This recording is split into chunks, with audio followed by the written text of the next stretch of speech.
Good evening to you. You're live here on GHOne TV. It's now time for News Tonight with me, Natalie, for a look at our top stories. Coming up tonight, EOCO defends handling of Bernard Antwi Boasiako, popularly known as Chairman Wontumi, accuses MPP of blowing things out of proportion.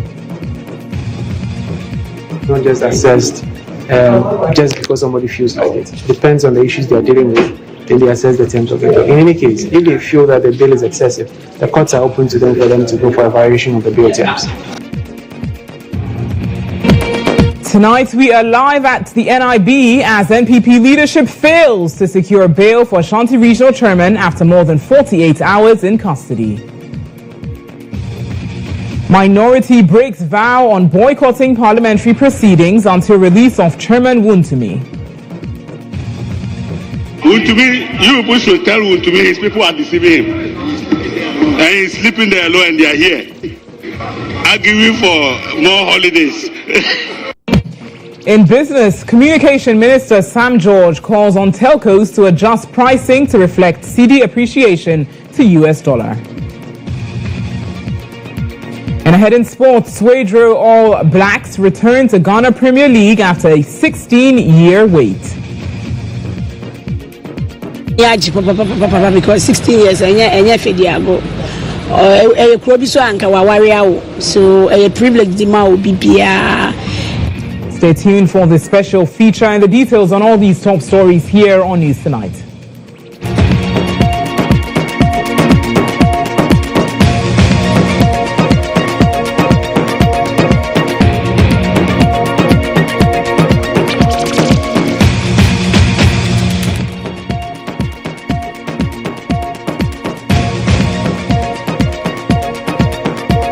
Watching News Tonight here on GHOne TV, streaming live all across the world on Facebook and X at GHOne TV. Top on the news this evening, the Economic and Organised Crime Office, EOCO, has defended its handling of the Ashanti Regional Chairman of the new Patriotic Party, Bernard Antwi Boasiako, popularly known as Chairman Wontumi. This comes after criticisms from the minority who accuse EOCO of violating Wontumi's human rights and describe the 50 million cedi bail condition as excessive and oppressive. But EOCO's Ashanti Regional Director Edward Kujo says the matter is being blown out of proportion. I think that the escalation is more from the supporters or those who are purporting to act in his interest. I think that the institution has followed laid down processes. If you hear from the commentary, his legal representatives are telling you that due process has been followed.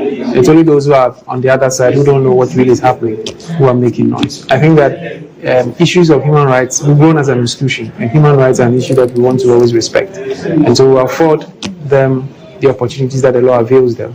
And we hope that they take advantage of that. He's been granted bail, I think, and then we're hoping that he can meet the terms of the bill and then secure his bill. Is not just assessed just because somebody feels like it. It depends on the issues they are dealing with, then they assess the terms of the bill. In any case, if they feel that the bill is excessive, the courts are open to them for them to go for a variation of the bill terms.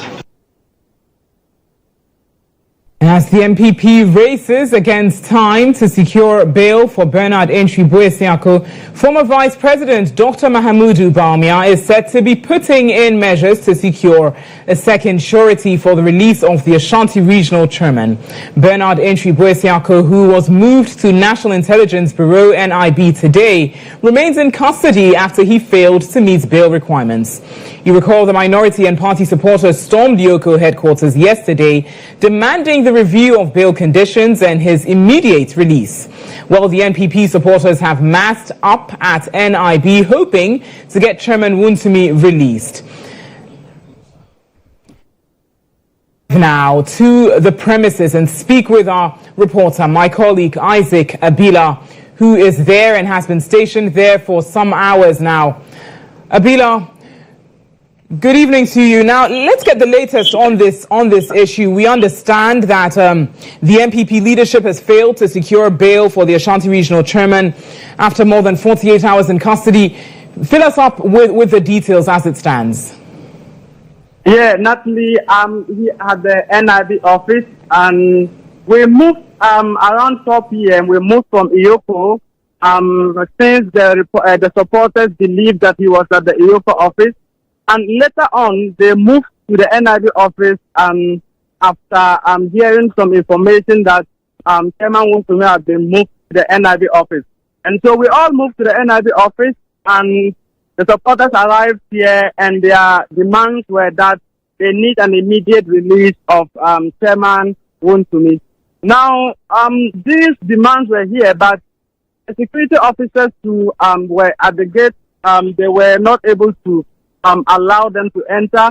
And this evening, the minority leader, Alexander Feyomakin, and then former Vice President, Dr. Mahmoud Bawumia, arrived here. The minority leader arrived here first, and he entered. And then the former Vice President to arrive, and he was allowed to enter. And so after they entered, we had some interactions with the supporters, and who were hoping that the outcome will be that Chairman Wontumi will be released. Because earlier today, we had some information that the former Vice President is preparing and working out to secure the second surety for Chairman Wontumi to be released. And so he has come out, he has addressed the media, that is the former Vice President, and what they have to say is that the bail conditions are too harsh, they are unreasonable, and it is not even common for anyone in Ghana here to be able to get such amount to pay at once to be bailed. And so, yes, so we have interacted with most of them here. They said they are not going home, they will be sleeping here and until Wontumi is released. Most of them are still here, demanding Wontumi's release. But I must say that the road, the Secretary Avenue, which moves in front of the NIB office, was blocked by the supporters. They blocked it with their motorbikes and car tires to prevent any movement of vehicles. And so they blocked to cause some kind of traffic behind the road. And so inside here, they are still standing here demanding his release. Earlier on, it was only the police officers, but later on, some military men who have arrived, and they are here. The 4th Police Unit too, they are here. So there is some intense security presence here. So before the supporters arrived here, their intention was they were banging the main gate of the NIB office. I think they wanted to have access into the place because they believed that Chairman Wontumi is in there, and the police officers who came with more barricades to block the place. And so that is the security arrangement at the place now. As it stands, Dr. Mahmoud Bawumia has left the place, and then minority leader Alexander Feyomakin too has left the place. They both addressed the media, and their concerns were that this is just an abuse of power. Feyomakin especially said that the NDC are trying to do some kind of exchange or show of power because they believe that Chairman Wontumi was in power, and they are also coming to show him where power lies.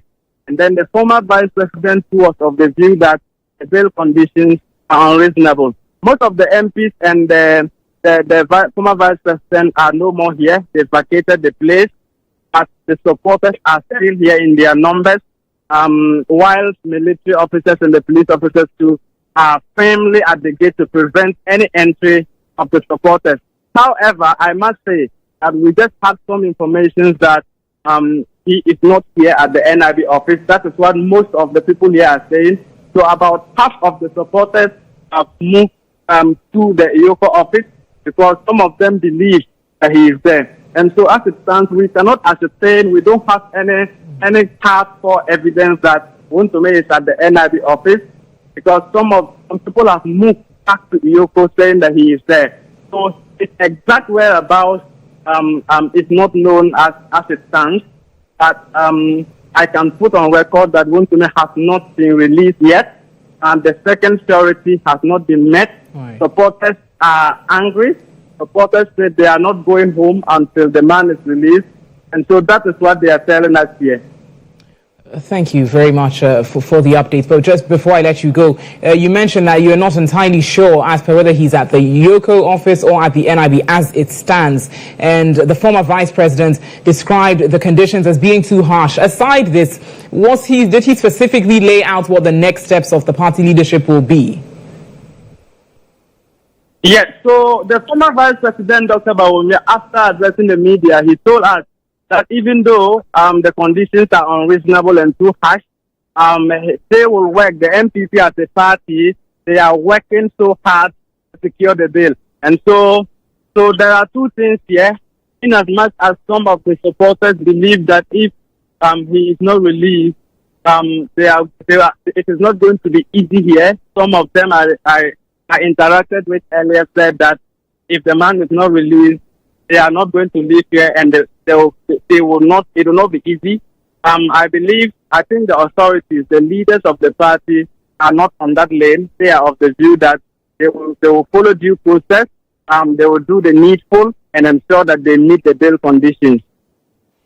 Very well. Thank you so much for the update there. Our reporter Isaac Abila joining us.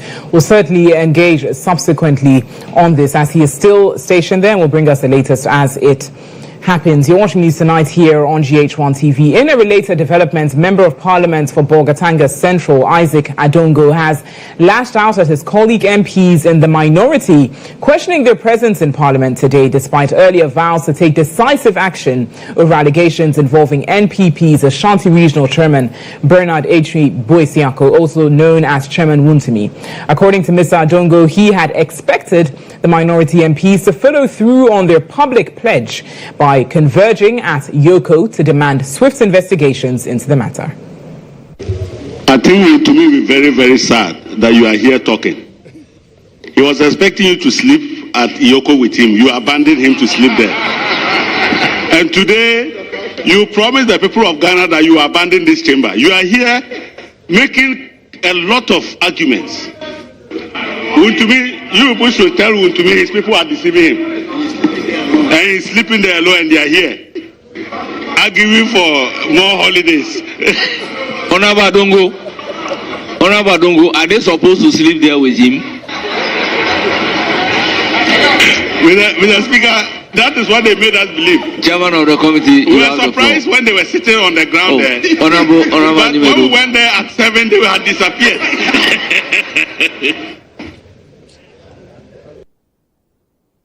Well, that's the latest as you have it. Leadership of the MPP, as you saw, have failed to meet the bail conditions for Chairman Wontumi. And we are working the lines to reach leadership of the minority of the MPP to get reactions on this issue. And we'll bring that to you shortly. But let's turn to other stories now. 2 individuals currently in police custody are expected to appear in court on Monday for resisting eviction while selling on roads and pavements in the Ewutu Senya East municipality. According to the Municipal Task Force Commander, Nana Adesio Supram, the actions of the 2 suspects obstructed the task force's efforts to enforce municipal regulations. He spoke to the media. We didn't see any roadside, but we can't blame them because of the traders. So we beg all of them, they should help us so that we can bring Kasua. Kasua is too dirty. After even trading the baller, they put it at the roadside. Assemblies spend a lot of money taking the baller. Kasua, when you go to the municipal health center, every day calling. But we decided to go away from all these things. So it's not that we are doing politics or because of we are doing witch hunting and everything. We want them to clear from the roof. Sunyani Municipal Assembly has begun implementing urgent measures to decongest the city's central business district amid growing concerns over congestion, poor sanitation and flood risks. With the area experiencing rapid population growth, authorities say a coordinated strategy involving multiple agencies is now underway to restore order and improve urban resilience. The bustling streets of Sunyani's central business district may soon see some relief.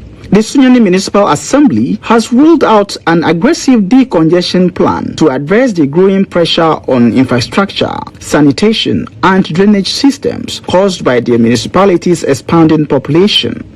Municipal Chief Executive Vincent Antwi Boasiako, in an exclusive interview, said stakeholder engagements are underway with market women, traders, and shop owners to ensure their exercise is peaceful and inclusive. The Assembly can't automatically or suddenly just get into town with our task force and start pushing people around, removing things and gathering things and seizing them at the Assembly here. So the first thing that we have started to do is to do that. The MCE revealed that detailed short and long-term reports from key agencies like the EPA, NADMO, and the Town and Country Planning Department are expected within a month to guide drainage and flood risk interventions. In a bid to improve sanitation, the Assembly is partnering with Zoom Lion Ghana Limited to procure tools such as booms, rakes. You're watching News Tonight. Let's return to our earlier story on Chairman Wontumi, Bernard Antwi Boasiako of the MPP, who has been in custody of EOCO since Tuesday, May 27, 2025. We're joined over the phone lines by National Organizer of the MPP, Henry Nana Boache. Good evening to you, Nana B. Thank you for joining us here on News Tonight. Now, as you know, Chairman Wontumi has been detained now for over 48 hours and leadership of the MPP has failed to secure bail. Are you concerned as a party? Very much concerned. You'll recall that Chairman Wontumi was granted bail. The bail conditions are harsh, repressive, and unreasonable. As I speak, the leadership of the New Patriotic Party, it was moved from the premises of EOCO to NIB. We are currently here, and we are demanding that at least, it's been more than 48 hours. We are talking about it's inching closer to 72 hours now, and it is only fair for them to release Chairman Wontumi. He is not running away. He's a businessman. He's well known.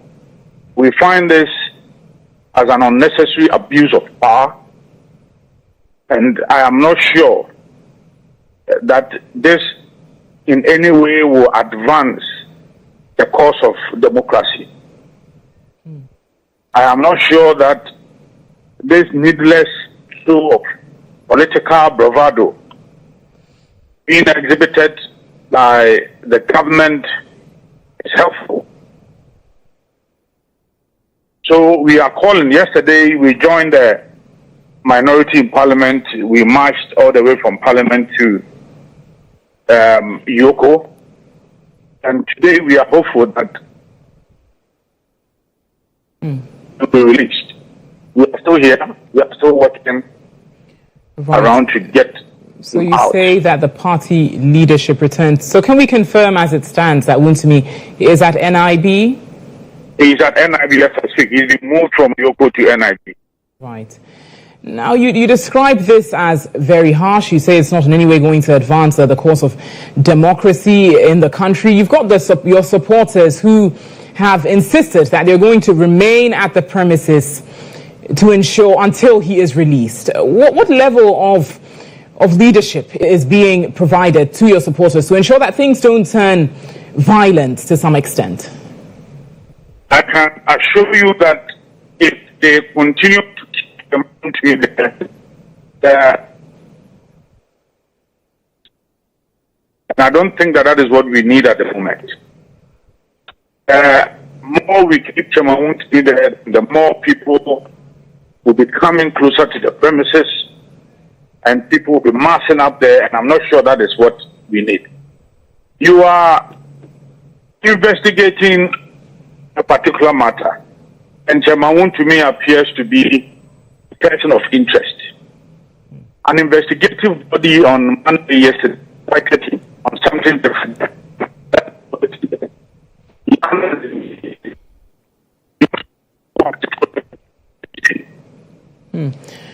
Now, it appears that we seem to be having a bit of connection issues there with Nana B. We're working the phone lines to re-engage him immediately to continue to speak on this matter. That's Henry Nana Boakye, National Organizer of the MPP there, describing these bill conditions, as has been said as well by the former Vice President, as being harsh, as being retrogressive.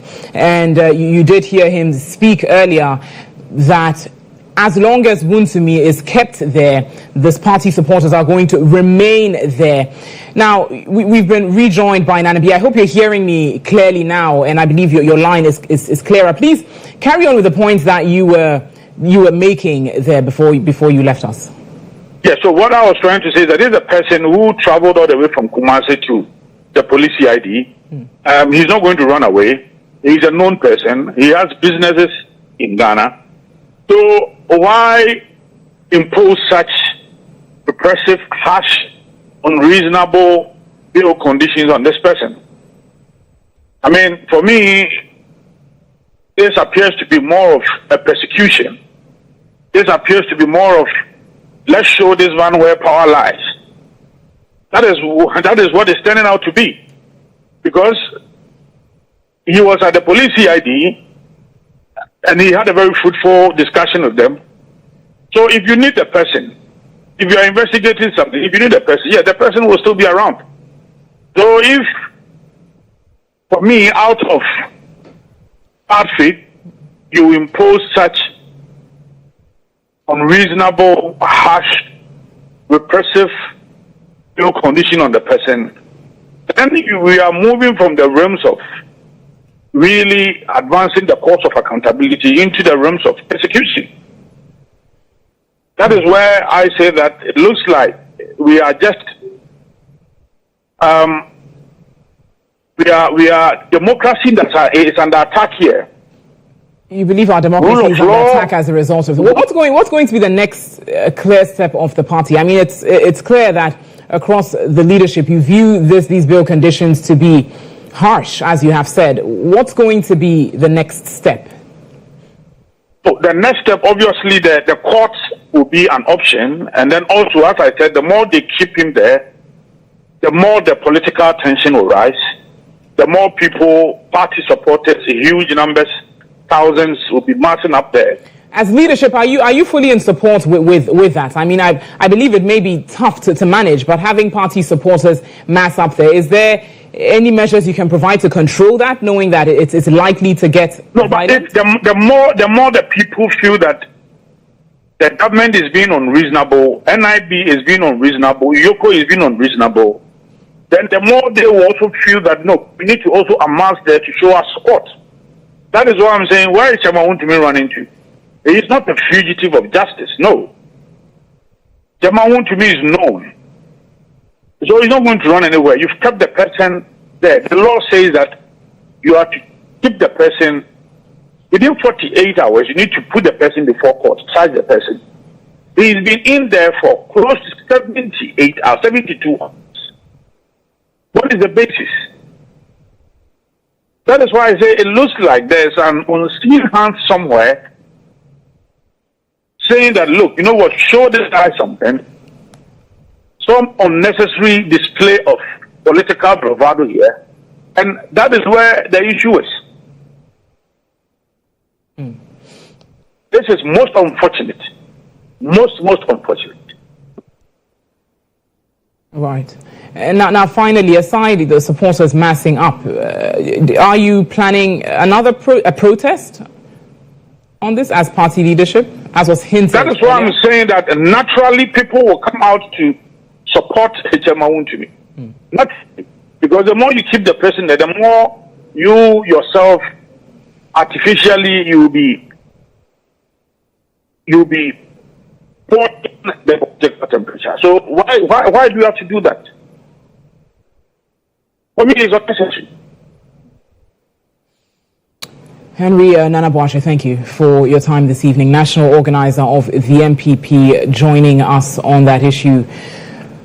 We'll certainly more on it subsequently as it develops, and we have got our reporters on the ground there, so we'll certainly bring in the latest on it as it happens. And in other news, subscribers of the National Health Insurance Scheme will have access to free primary health care and dialysis treatments. Parliament has approved a formula for the NHIA that captures primary health care and dialysis to the conditions catered for by the scheme.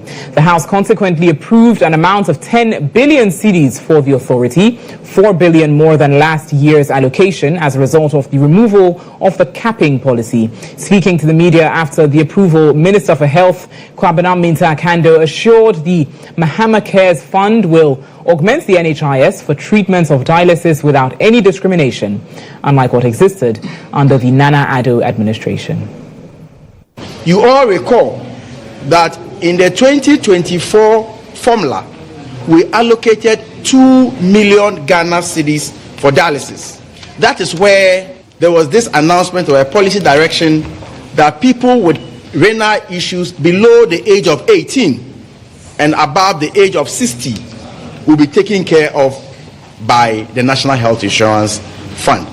That formula died on the 31st of December 2024.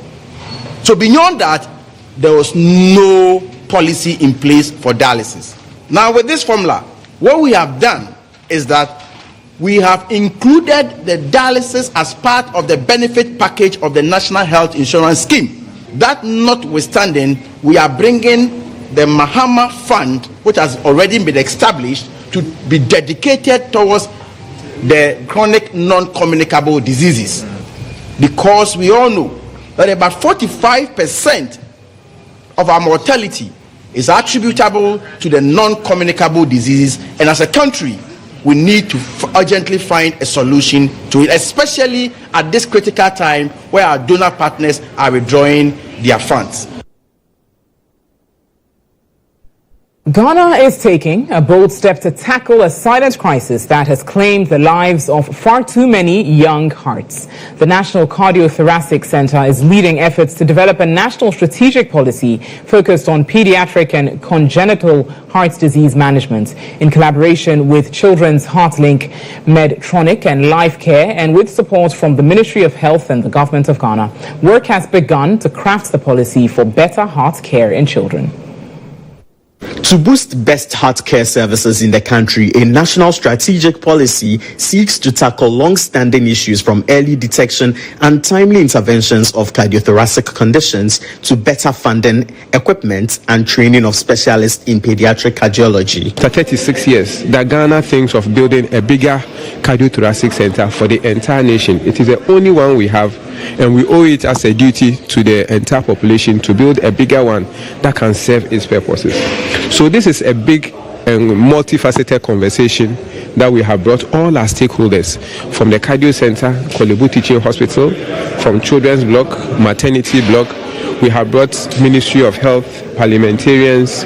We have development partners, the WHO, UNICEF. We have our funders, and we have different groups, international partners from the United States and then from Germany, so that we come together to put together a holistic plan, so that if anybody has a child or anybody is diagnosed with this condition, you know that there is a clear pathway by which the nation is going to support you and to treat you. So, in a speech read on behalf of Health Minister Kwabena Minta-Akando, Acting Chief Director of the Ministry, Frank Raji, assured of government's commitment to the policy. The Ministry of Health remains committed to strengthening child health system and has prioritized reducing child mortality through strategic investment in high burden but neglected conditions like congenital heart diseases or disease. Collaborating with Children's HeartLink, Medtronic and Life Care, and with support from the Ministry of Health and the Government of Ghana, the National Cardiothoracic Center expects to meet international standards in healthcare delivery. Some more news. In a firm and passionate appeal, philanthropist Abdul Fatawa Al-Hassan, popularly known as Mayor of Nima, is urging youth to desist from drug abuse. This comes as his community has become notorious for substance use. Al-Hassan stressed the urgent need for youth to protect their health, secure their future, and preserve the social fabric of the capital city.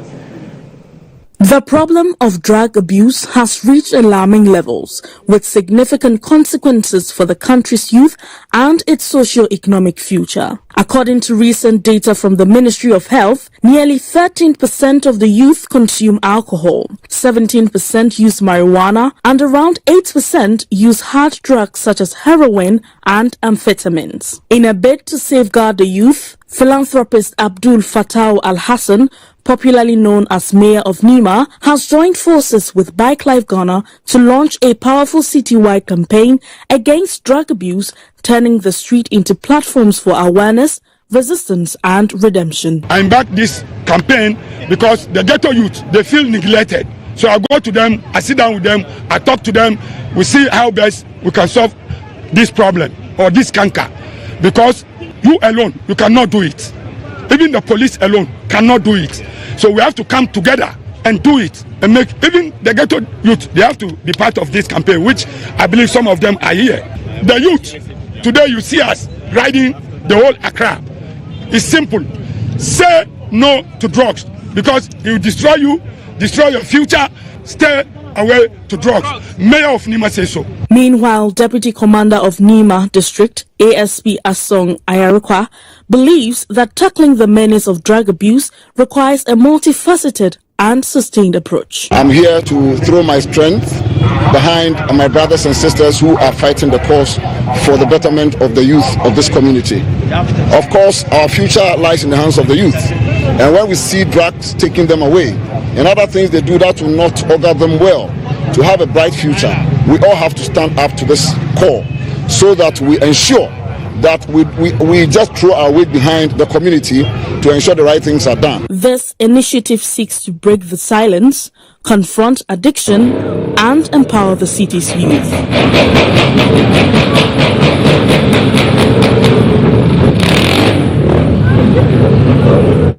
Let's turn to some other news. 4 police officers from the Western Central Regional Command have been promoted for their professionalism, vigilance and dedication to duty.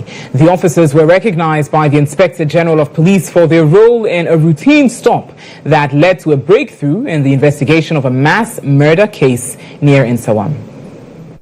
It started as a routine checkpoint inspection but turned into a breakthrough. On April 30, 2025, 4 officers stationed at the Bwedi barrier near Wasa Ekropon intercepted a ground bed bus during routine checks. What they found hidden in luggage, a submachine gun and 21 rounds of ammunition will soon be linked to a gruesome murder case involving 5 victims at Asiya near Nsaom.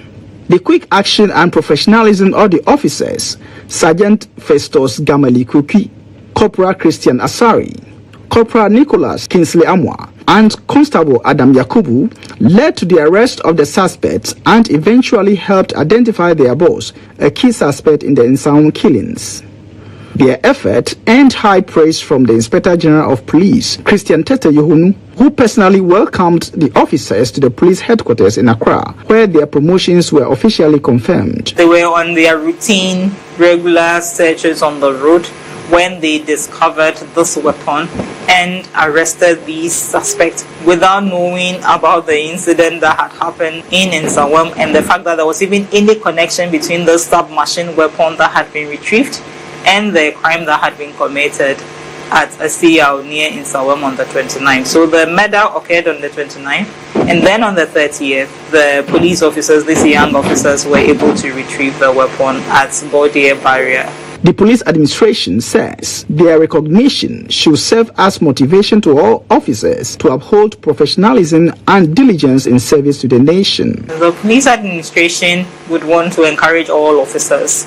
Let us be true to our call. Let us understand that we are here to serve the good people of Ghana. Let this be a motivation to all of us to show up and work hard, exhibiting the highest standard of professionalism, be diligent in our work, and always remember that primarily we serve the good people of Ghana. The IGP reaffirmed the service's resolve to honor officers who go above and beyond in protecting lives and maintaining public safety. President John Dramani Mahama has disclosed that the government will soon release the first quarter allocation of the District Assemblies Common Fund. This comes after strong criticism from the minority who accused the finance minister of intentionally delaying funds to key state institutions, despite legal obligations and available resources. Speaking during his thank you tour of the Bono East region on Friday, the president warned that metropolitan, municipal and district chief executives who failed to make good use of the funds could be dismissed. As we prepare Ghana's next medium-term development program, 2026 to 2029, I urge all our MMDCs to take leadership in facilitating inclusive consultation. The Minister of Finance is about to release the first quarter of the District Assembly's Common Fund. And as I said, and the Minister said, 80% of the money accruing in the fund is going to go directly to the regions for you to decide how to use it. So MMDCs, you have no excuse. You are going to get your full money. We're sending you the guidelines. Cabinet approved it at the last cabinet meeting to show you how the money has to be disbursed. And we're going to use it as your key performance indicators. Every year, we will see what you've done with the District Assembly's Common Fund, and based on that, we'll decide whether you stay or you go.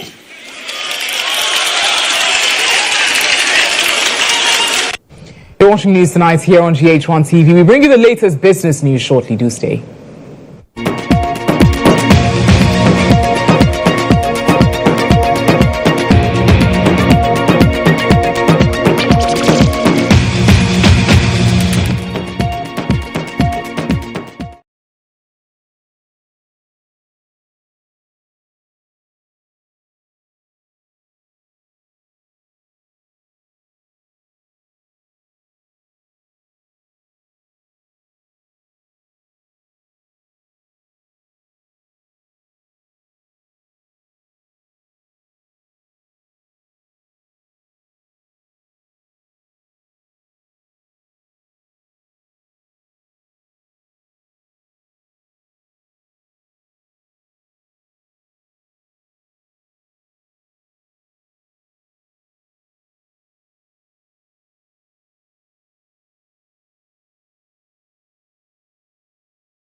Welcome back to News Tonight. In business this evening, Minister for Communication, Digitalization and Innovation, Samuel Nate George, is calling on telecom companies to adjust their pricing to reflect the recent appreciation of the cedi against the US dollar. He argues that consumers bore the cost when the cedi depreciated, so telcos must now reciprocate. The minister made the call during a meeting with the CEOs of the three major telecom providers.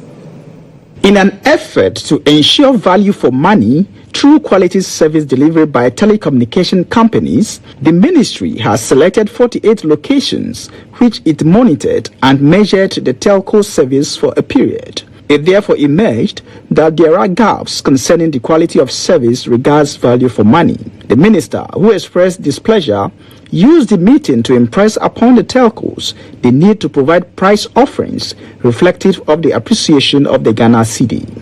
When the mismanagement under the previous administration saw the dollar move from 6 to 16, most of everything you do is imported in US dollars.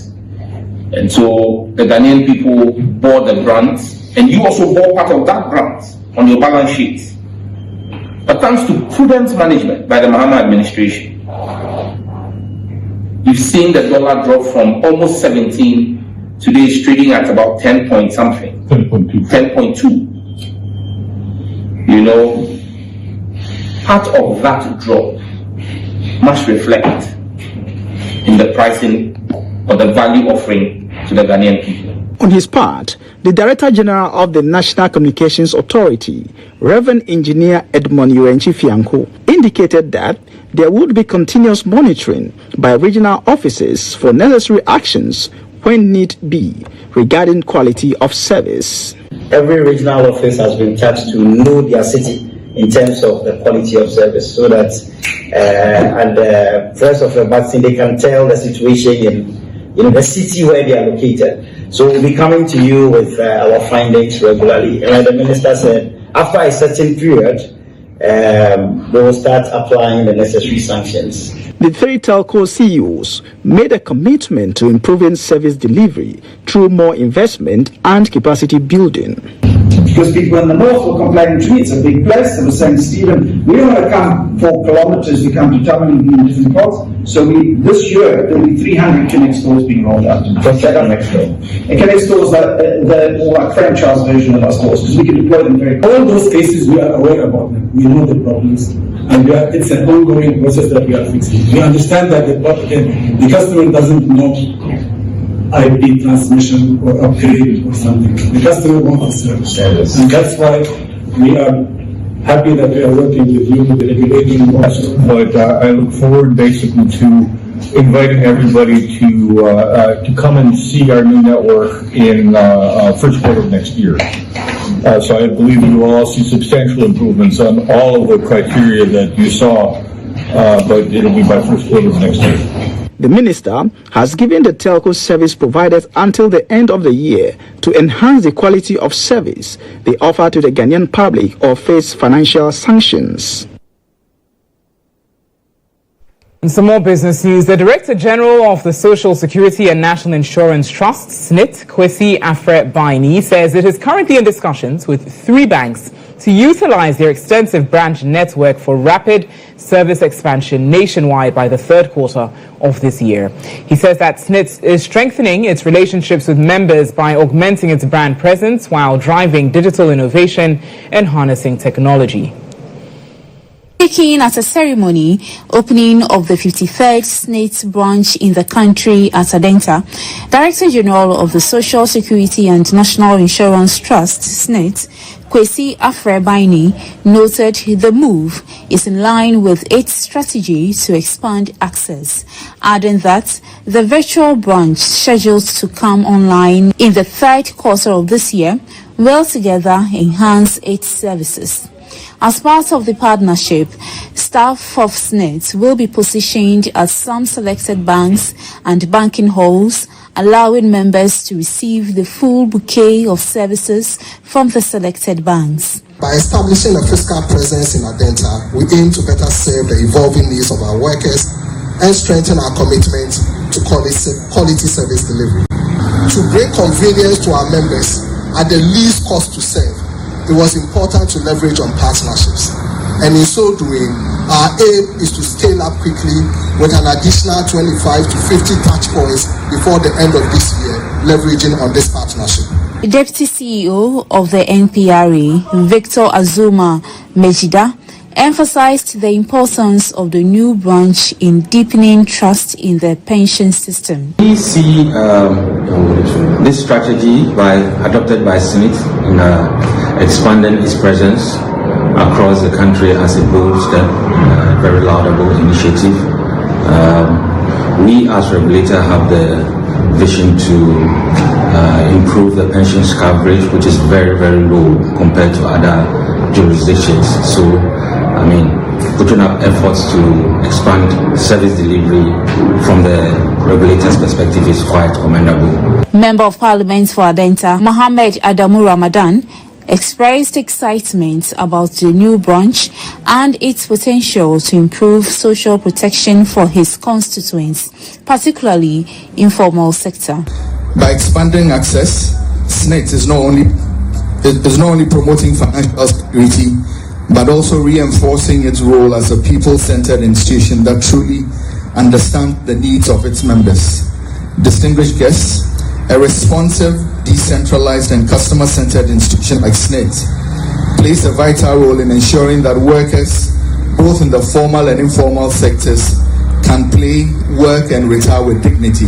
The opening of the 53rd SNET branch in the country at Adenta is a move to improve access to social security services and enhancing convenience for workers, especially those in the informal sector. And that's all the business news we've got for you this evening. Next, we're taking news from the world of sports, of course, with Benjamin Yamwa. Benjamin, what have you got tonight? Well, I've got some news from Division 1 football. We have 11 wonders from Techiman who've qualified to play in the Ghana Premier League. What details of that? We look at, of course, Swedru All Blacks and their story of their return to the Ghana Premier League. And then the Black Stars are out there still in London ahead of tomorrow's game with TNT. So that and many more up in sports after this.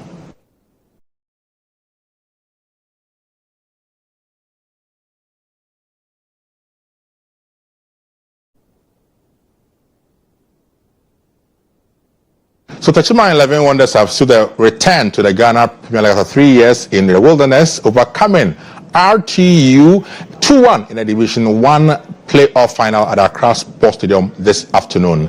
An exciting contest befitting the stakes. A stoppage time winner from Farouk Ameyao was all it took to ensure that the team from Techiman will secure a win and return to the Ghana Premier League after defeating RTU by 2-1 just some few hours ago. Now it means they join the likes of Swedru All Blacks and Organised into the Ghana Premier League. Techiman 11 Wonders and a club on. A chance. A penalty.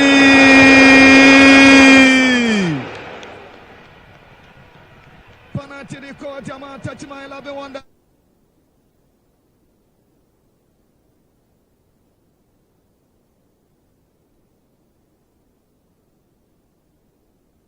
So welcome back, 11 Wonders into the Ghana Premier League. Now join, obviously, like I said, Swedru All Blacks and Hoho United. To the Black Stars, now Michael, listen, this is the Black Stars team today ahead of their game against Trinidad and Tobago at the Unity Cup tournament in London.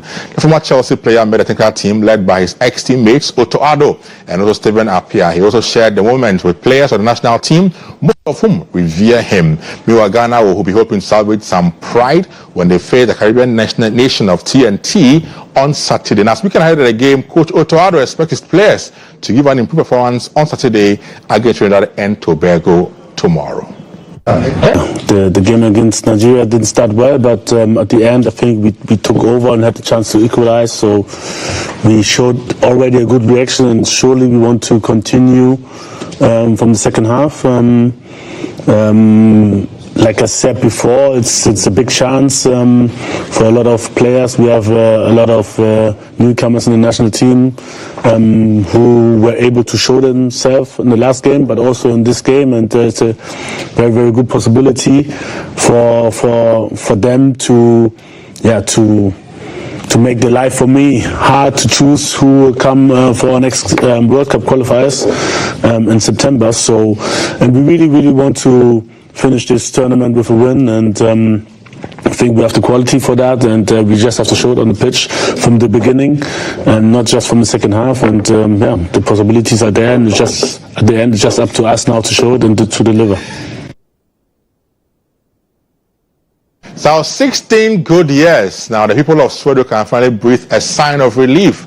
Their beloved club, Swedru All Blacks, has earned its long-awaited return to the Ghana Premier League. Nana Ama Ajima, my colleague, traveled to Swedru to capture the powerful story of resilience, pride, and unwavering community support. Catch a full report at 9:30 p.m. tonight on GHOne TV. Though, this is quite a quick glimpse of what you expect at 9:30 this evening on GHOne. After 16 long years, the wait is finally over. Swedru All Blacks FC is back in the Ghana Premier League.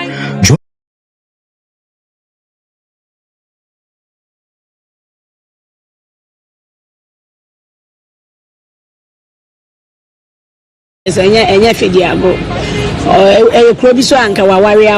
the highs of the past glories to the lows of adversity, Swedru All Blacks FC's story is one of resilience and determination. Get ready for an inspiring story of football, passion and community.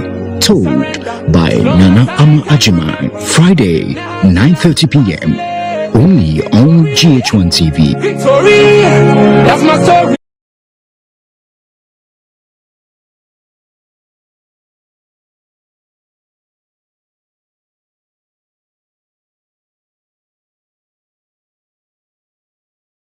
Live on GHOne TV. Where are you from, Natalie? Where am I from? Yeah. I am Ikuapim. Okay. Yes. So you're from somewhere in the central region. No, I'm not. Okay. So the people of Sweden will be watching this one. Yes. It will be very moving. Absolutely. It will be a very moving report. 9 p.m. Yes, right here on GH. 9:30 p.m. on GHOne TV. Very, very exciting one. They will certainly be watching, done by our colleague Nana Ama Ajiman. And that is how we draw the curtains on News Tonight this evening. As always, visit our website, starfm.com.gh, for lots more local and international stories. Thank you so much for watching News Tonight this evening. It was directed by Benini, and I am Natalie Fort. Thank you all so much for watching. Have a wonderful evening.